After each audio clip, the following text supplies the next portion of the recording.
There was a boy, and his his biggest interest in the entire world, his whole curiosity was animals and seeing where they came from, where they lived, how they behaved, why different animals were different in the way they were. They just fascinated this young boy.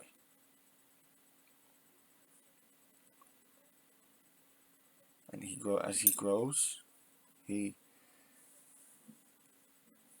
becomes fascinated with past life, with past life forms, and the possibility of life forms in the future.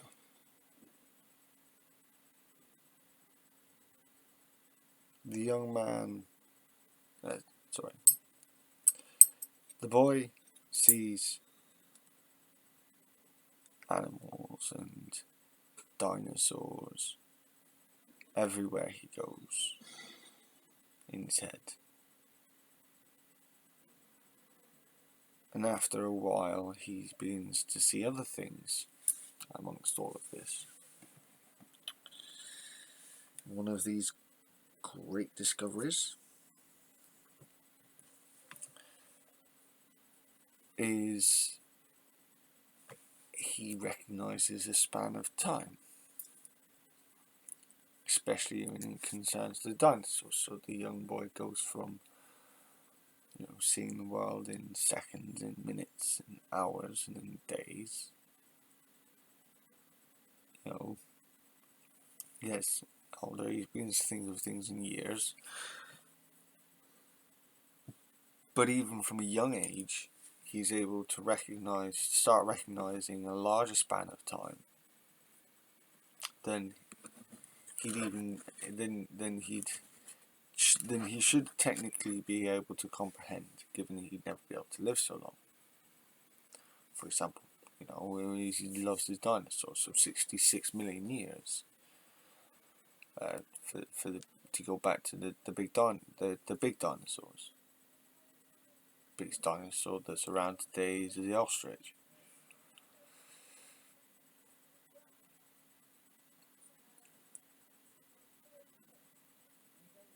This young man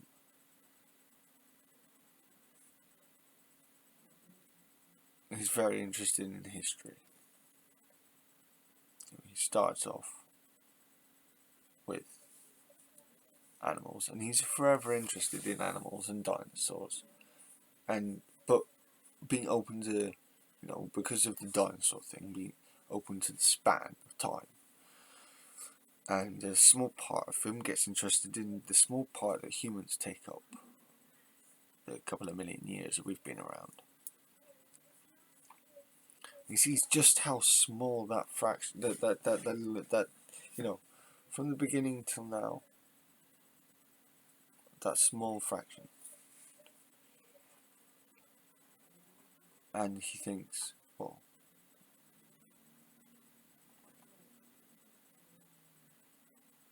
why have we seen so many species disappear? Why have we found so many and seen them disappear?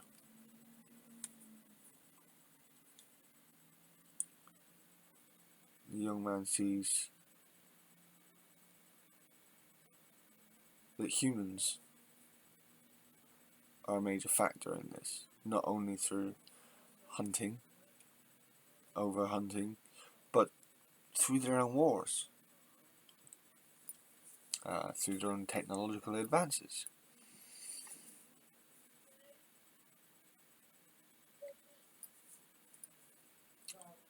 The young man sees a world full of life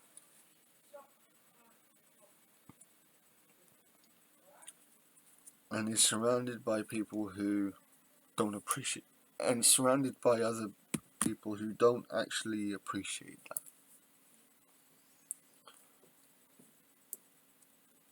I mean, for a while, the young man doesn't appreciate the enormity of it himself, but when he does, it's there for all to see. But he never loses the love for his animals. He never loses the curiosity about what was, what is, and what can be. He never stopped. He as a young child, he wound up his parents, running up trees, running after spiders, trying to find lizards, snakes. It was his entire life.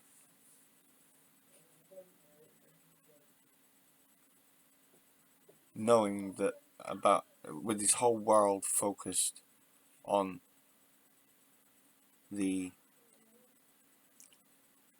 natural world aspect of our world, of our ecology. And he gives his life, ultimately he gives his life for it.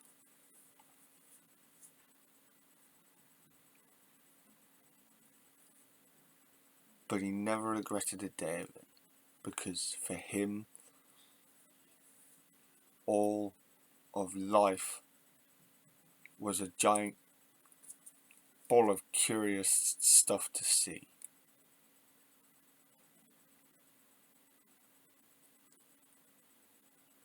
Under every leaf there could be some interesting animal. Go to a new island or a new country, you could see plants you've never seen before, and likely never will again. Landscapes.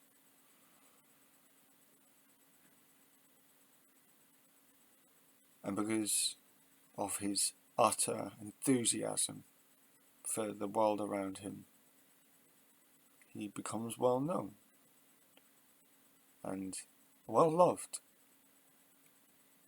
well respected. And that man goes on to inspire millions of children around the world to be just as curious about life, about the multitudinity and the plurality of life,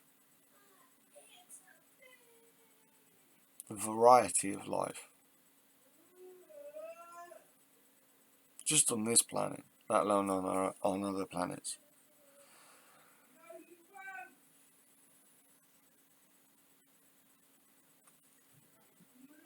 Do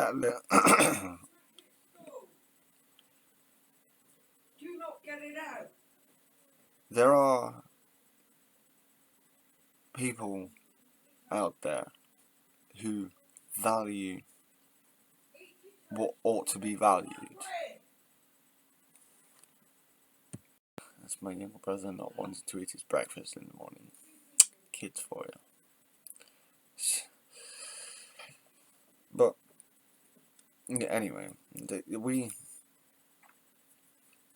there are many of us who are inspired by that man who was forever the boy that fell in love with the wildlife around him. If you can guess who I'm talking about, leave me some comments. But this man loved animals, even if they scared the living fuck out of other people, most other people.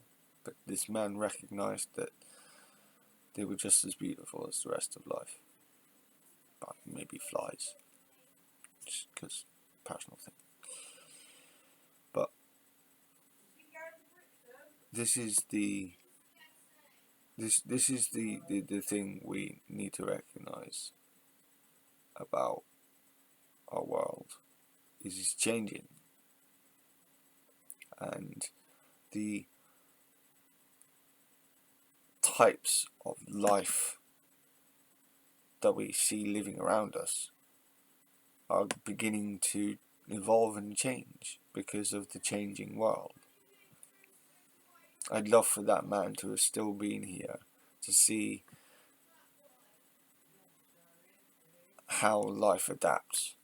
Yes, it would be upsetting to see life, certain life forms go extinct or whatnot, but other life forms will adapt. New life forms may evolve, will likely evolve.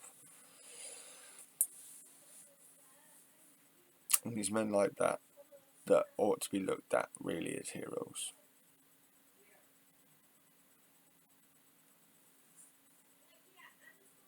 Again, if you can guess who I'm talking about here, leave me a comment. But this man is my ultimate hero, and men and women like that are people we should follow to give us a greater appreciation again for the world around us, and perhaps we can then start to form our society, to reform our society around the fact that we are a part of the natural world as well.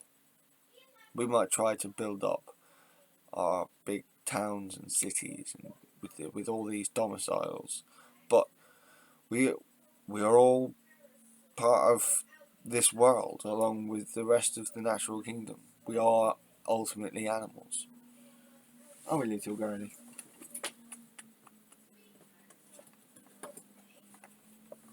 Yes. All of us. I mean, of all the pets that humans have, for example, we are more closely related to these guys, girl in this case, yes, more closely related to them than we are cats or dogs, and yet we mistreat them. We mistreat these guys more. We treat them with more disgust, more hate. How can you treat that disgusting face? That's that disgusting face. Not a disgusting face, it's a pretty face. Yes, yes. Lovely popping. Just a little thing. Just a little tale of we need to relearn our love for nature. After all of our technological advances, we as a people need to relearn our love for nature and our world and the green world around us, at least while it's still here in places where it is still green. It's a very important thing, especially for us pagans. That's why I wish for us to come out into the open more, because the green spaces are ours too, and for us a lot of the time it's a sacred space, not just a place to walk the dog. So I do hope again that people recognise who I'm talking about in this story, who the man was. I changed maybe a couple of details, but you should know who this man is. So I do hope people have a good day. Ha en god morgen. Bless you, mate.